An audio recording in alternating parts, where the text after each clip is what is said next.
Vendredi Société. Plus que 112 heures et les candidats au certificat d'études primaires CEP débutent leur composition. Cet examen constitue une étape importante dans le cursus scolaire de l'enfant, car au bout, il valide les acquis du primaire et passe au collège. Si autrefois, rien qu'avec le CEP, certains de nos parents et grands-parents ont pu trouver du travail, tel n'est plus le cas aujourd'hui, comme vous allez le remarquer dans ce reportage de Solange Kayalabé. Direction des examens et concours des enseignements maternels et primaires à Porto Novo. Dans la cour, des usagers venus retirer leurs attestations de CEP. J'ai été confronté à une situation d'incendie dans ma maison qui a ravagé tous mes diplômes. Donc je suis à la DEC aujourd'hui pour l'établissement de cette duplicata-là. Je suis venu ici ce matin pour prendre l'attestation de mon petit-fils, CEP, oui. Le CEP reste le premier diplôme de l'écolier, une reconnaissance qui ouvre les portes des collèges ou lycées. Ce parchemin est accueilli avec honneur d'après certains citoyens. C'est le premier diplôme de l'enfant. C'est un diplôme qui permet à l'enfant de rentrer dans la vie active. C'est le diplôme qui lui fait savoir que oui, il a fini le primaire et qu'il doit rentrer parmi les grands, c'est-à-dire au collège. Bel et bien que ça n'a plus de rôle, ça n'a plus d'importance, mais il nous faut ça. C'est le b.a.-ba de toute chose. Sentiment que partage le ministre des Enseignements maternels et primaires. Récemment encore, il a rappelé l'importance du certificat d'études primaires. Et pour lui, il faut le maintenir comme examen. Salimane Karimou. Si vous n'évaluez pas, vous ne pouvez pas découvrir le niveau de difficulté des apprenants. Vous ne pouvez pas savoir comment vous devez pouvoir les accompagner. Le grand risque, c'est que les enseignants risquent de tout abandonner. Ils vont faire enseignement comme ils ont l'habitude de faire, comme on a l'habitude de nous dire que nous, on a fini le programme. Qu'est-ce qui lui donne l'assurance que l'enfant a appris ce qu'il a enseigné? Sa valeur n'est donc pas à négliger, surtout dans le rang des artisans, conducteurs de taxis, de véhicules administratifs et bien d'autres secteurs encore, précise le ministre Salimane Karimou. J'avais 47 ans et je leur ai demandé, mais qu'est-ce que tu viens chercher encore? Je dis,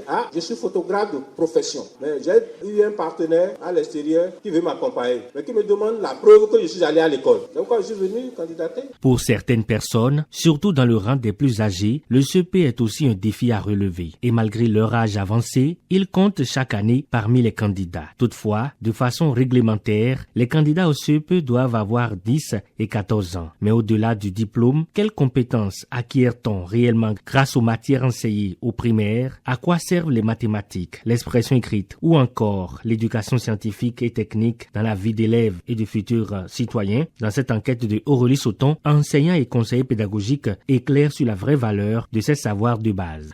Très bien, Bapouel. Cite 3 grandes institutions démocratiques du Bénin. Émeric. L'Assemblée nationale, la Cour constitutionnelle, la Cour suprême. École primaire privée Le Rosaire de Togbendaro dans la commune d'Abomey-Calavi. Les élèves de CM2 suivent attentivement les dernières explications de l'enseignant Spero Bokovo. Ce jour-là, il enchaîne les révisions dans plusieurs matières. En mathématiques, ils travaillent sur les nombres, les calculs, les fractions, les mesures, la géométrie et la résolution des problèmes. En français, ils améliorent leurs connaissances en lecture, en écriture, en grammaire et en vocabulaire. Le programme de CM2 n'a donc pas seulement un objectif scolaire.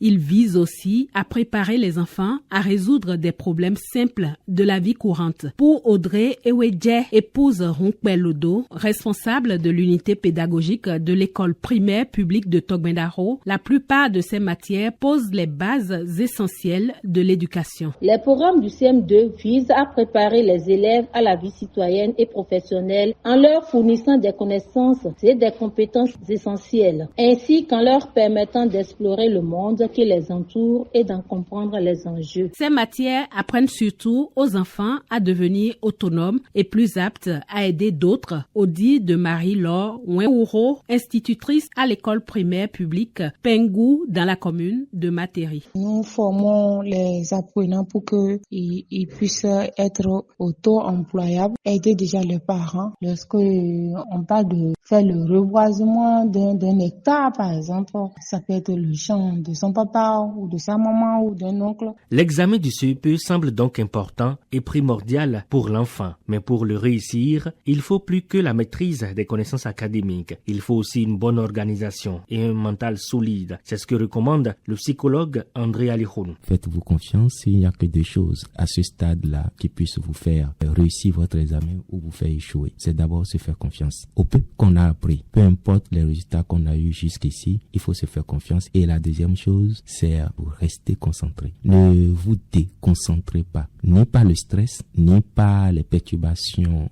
autour de vous, ni par les propos des parents. Ne fuyez pas votre stress, mais ne vous laissez pas dominer par le stress. Et ça, c'est dans la concentration que vous allez l'avoir. Se lever tôt. La concentration vous demande de vous lever tôt, de vous apprêter et pour pouvoir aller affronter les questions de façon méthodologique. Confiance en soi te dit que devant chaque question, tu as forcément appris quelque chose qui a lien avec ce qu'on va te poser comme question. C'est un examen, c'est-à-dire tout le monde a sa chance. Le CEP couronne le cursus primaire. Il permet à l'apprenant d'avoir quelques fondamentaux pour la gestion de sa vie. De plus, savoir lire un test, écrire une lettre, calculer un budget ou comprendre son corps sont autant de compétences fondamentales qu'il confère à l'individu et qui lui restent utiles toute la vie. Vendredi Société.